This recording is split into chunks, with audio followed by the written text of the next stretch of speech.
A few weeks ago, I had the privilege to visit the Maghreb, North Africa. I went to Tangier, Morocco, where literally the Mediterranean Sea meets the Atlantic Ocean. Tangier is an ancient city, upwards of 3,000 years old, a crossroads of civilizations.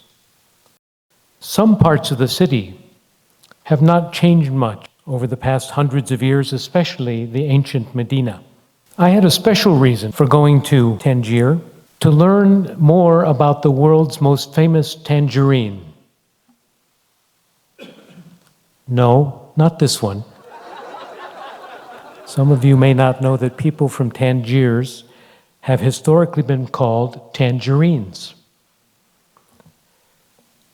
I said the world's most famous tangerine.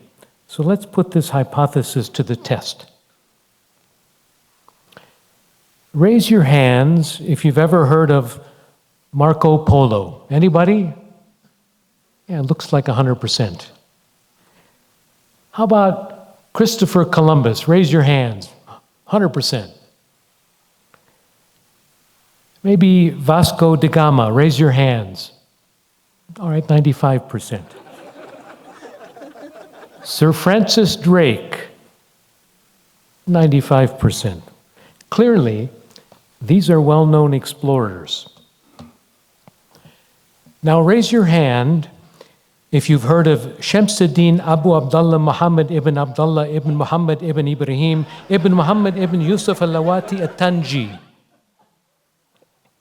I see one hand, two hands. Okay, good. Bravo alaikum.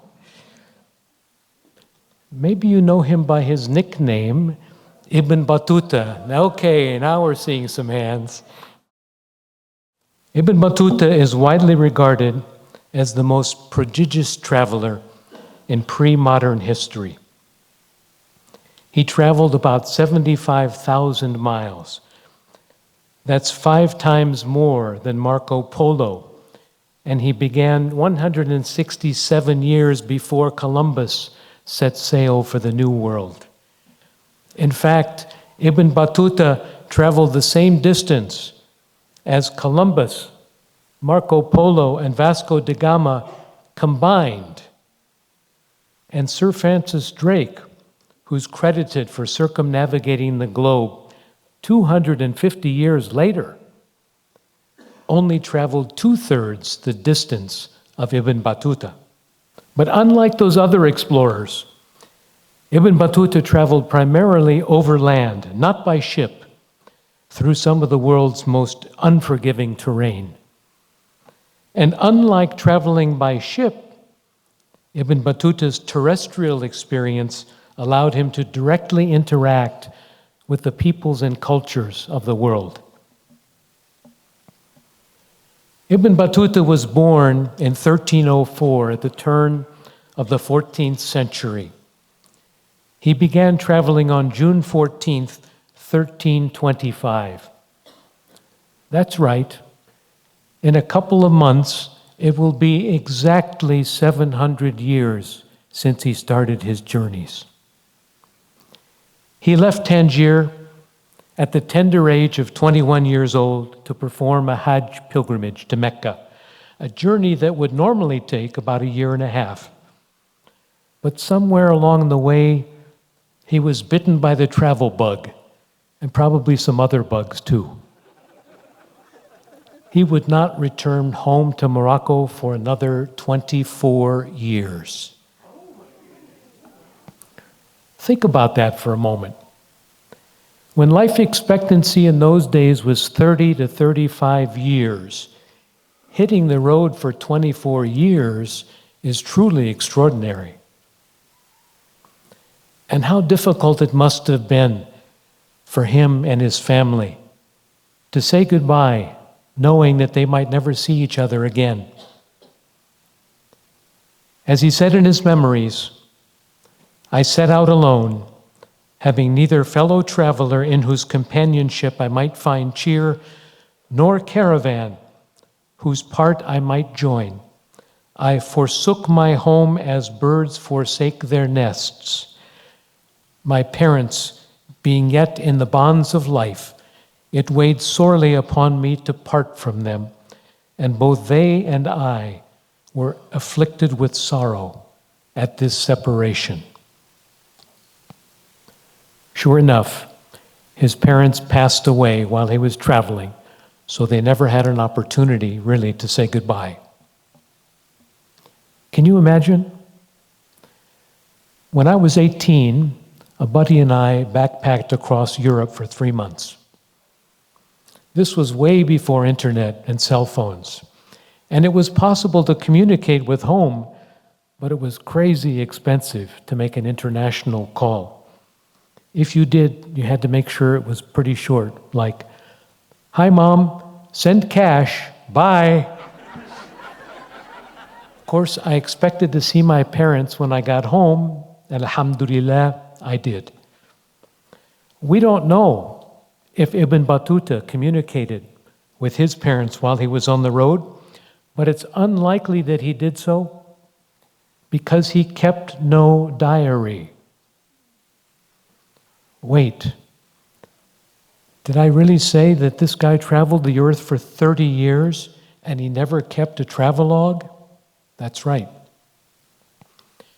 As astonishing as that may sound, it reflects on the importance of oral traditions in the Islamic world and other ancient cultures, both then and now. When he left Tangier, Ibn Battuta had no companions with whom to travel. He was all alone. In later years, he was credited with creating this Arab adage, "Al-Rafiq qabl at-tariq." First the companion, then the route. Choosing a reliable companion in those days in harrowing conditions crossing the deserts of Middle East and North Africa could easily spell the difference between life and death. Think about the dangers that one might encounter. Harsh environments, a dearth of potable water, and unfriendly and often poisonous wildlife. Not to mention brigands, pirates, and all manner of thieves and highwaymen. To survive, a traveler had to rely upon the integrity, security, and generosity of others, especially his companions. And there were so many diseases for which there were no cures. For example, Ibn Battuta's travels overlapped with the Black Death, bubonic plague, from 1347 to 1351. Major cities were decimated, and in fact, 1/3 of the population of the Middle East perished. Europe was no safer. An estimated 50% of the population of Europe died from the Black Death. During the golden age of Islamic science, medicine in the Middle East was more advanced than that of medieval Europe, where they were still drilling holes in people's head to let the evil spirits out. Just in case you get that question the next time you play Trivial Pursuit, that process is called trepanation. We don't know what kind of medical treatments Ibn Battuta had on his travels, but at least he was in the right part of the world for the best possible care. As he crossed continents, Ibn Battuta had at least 3 things going for him. First, the rules of hospitality in Dar al-Islam, the Islamic world, were well defined based on travels over the millennia. So even in the harshest conditions, he could count on the host's honor, generosity, and respect. Number 2, Ibn Battuta came from a family of Islamic legal scholars, qadis, which gave him a certain authority. He used this authority and knowledge wherever he traveled, giving guidance and advice to leaders far and wide. And number three, in the 14th century, the Arabic language was a lingua franca, understood throughout much of the known world. Christopher Columbus, for example, is said to have a working knowledge of Arabic. And he had to, because in those days, it was the Arab voyagers and scientists who created so much expertise about voyage, starting with the invention of the astrolabe, which guided travelers for hundreds of years. So even when he went outside the Middle East and North Africa, Ibn Battuta could communicate to a large extent in Arabic, whether in sub-Saharan Africa or the Indian subcontinent or Southeast Asia. And as some of you know, as you probably noticed, he reached China in 1345, reaching what is known today as Beijing. When Ibn Battuta finally came home to Morocco, the ruler commissioned him to record his travels. His account was called a gift to those who contemplate the wonders of cities and the marvels of traveling. But throughout most of history, Ibn Battuta's book has simply been known as Ar-Rihla, the journey. Like many of you here, I've been blessed to travel the world. I've visited about 150 countries, alhamdulillah. But my travels have been way easier than those of Ibn Battuta, and far less important from a historical standpoint. Tongue-in-cheek, just for fun, sometimes people refer to me as Ibn Battuta, which I consider to be a great compliment. A few months ago, for example, I flew on a commercial aircraft that broke the sound barrier. Thank you, Boeing, and thank you, Mother Nature. My supersonic flight traveled 800 miles in 1 hour. Now imagine how challenging it was for Ibn Battuta to travel 800 miles, and you'll understand why I am humbled and in awe of this man. He traveled upwards of 75,000 miles, facing some of the toughest terrain on earth, and he visited the equivalent of 40 present-day countries. That's a remarkable achievement unto itself. But let us not overlook the important role that Ibn Battuta played in spreading Arab and Islamic culture, community by community.